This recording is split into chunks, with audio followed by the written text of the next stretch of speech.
Hi, this is Matt Rivera from Yo, and today we're going to get down to the brass tactics for managed services program.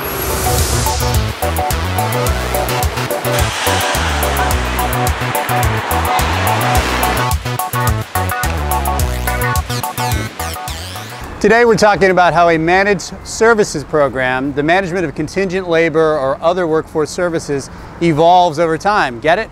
Evolves? That's why we're here at the world-famous Academy of Natural Sciences in Philadelphia. Like my friends back here, who scientists think evolved into birds and simply flew away, a managed service program evolves over time and can help you manage temporary labor and other project resources as they come in and out of your organization.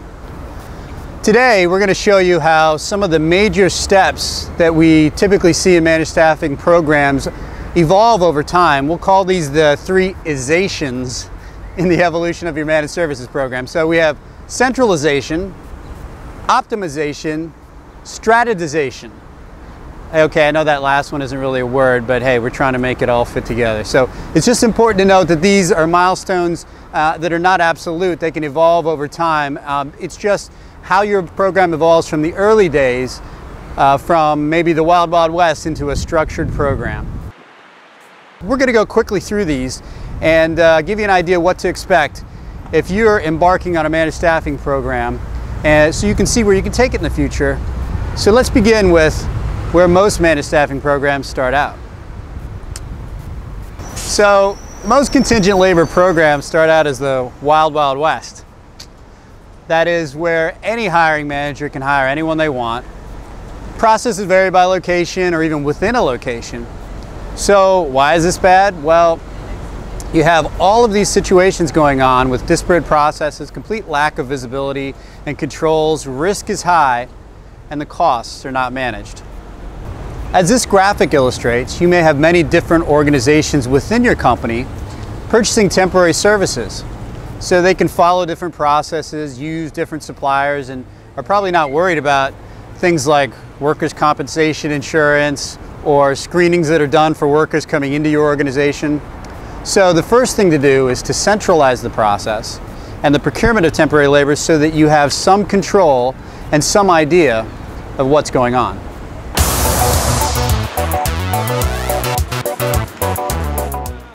This process of centralization brings orders for contingent labor through one source, the managed service provider or MSP. In this way, the MSP becomes the buffer, the agent and the gatekeeper for the staffing supply chain.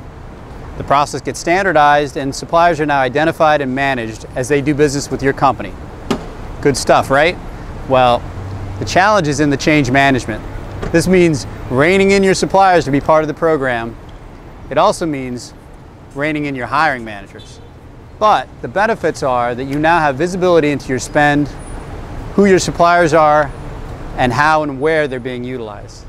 Typically this comes with cost savings as rates are standardized, and certainly one of the biggest benefits is the reduction in risk.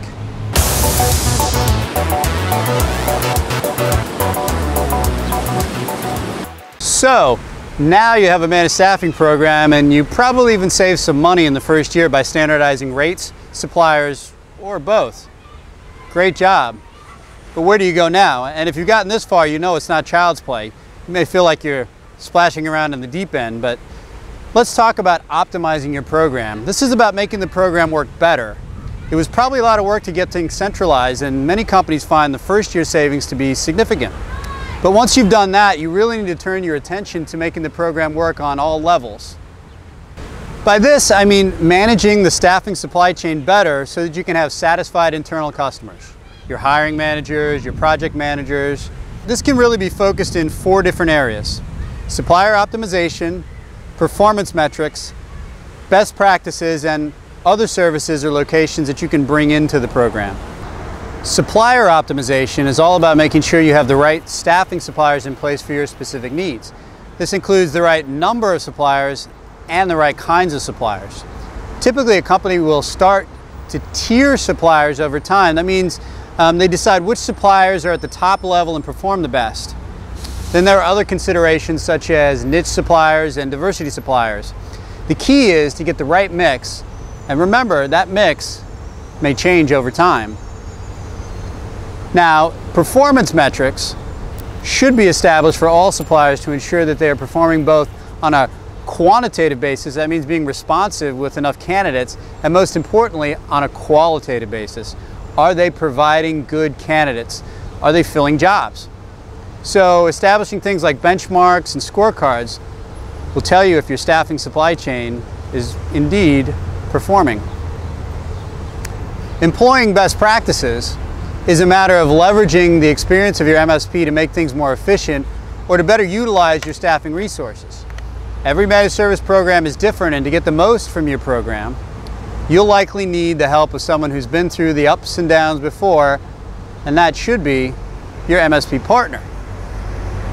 Lastly, it's typical to start thinking about how you can move your program into other parts of your organization or fold in other services such as payrolling. Going back to those best practices we talked about for a moment, some find that pilot programs work, others phase in locations, and still others implement the entire program all at once. So there's no single answer except for the one that works for you.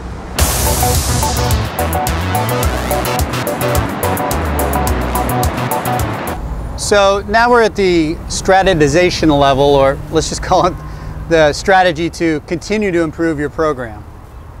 So at this point, are you looking at your workforce holistically and helping it to continue to evolve over time? There's many other populations of your workforce, non-employee populations, that you can look at to perhaps fold into your program. So we're talking about independent contractors, we're talking about SOW consultants, and maybe even payrollees like interns and retirees that you have coming into your organization. Each of these populations has a different set of needs and different policies that need to be in place. So you need to take into consideration how to get these most efficiently and effectively into your organization. Another thing to think about is RPO, or recruitment process outsourcing. So this is outsourcing your recruiting processes in order to get permanent employees into your organization. So it's not just temporary employees, it could be an avenue for your permanent employees through your managed services organization.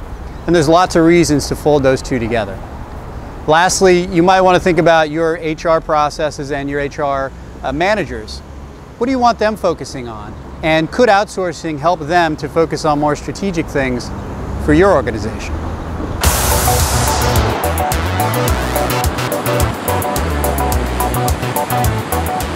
So now you have the three basic steps in the evolution of a managed staffing program, and there's even much more to each one than we can get into here. The question is, where are you in your plans for a managed services program? Just starting out or ready to get in the fast lane? It's always good to plan ahead and think about the future. The key in the beginning is to sell it to management and get buy-in from the very beginning. Then to understand that the program will change or evolve over time. Hopefully this has been helpful as a starting point to help you understand where you can take your contingent labor program. Thanks for watching. Look for more brass tactics on Yo's website and further information to help you build your business case or take your program to the next level.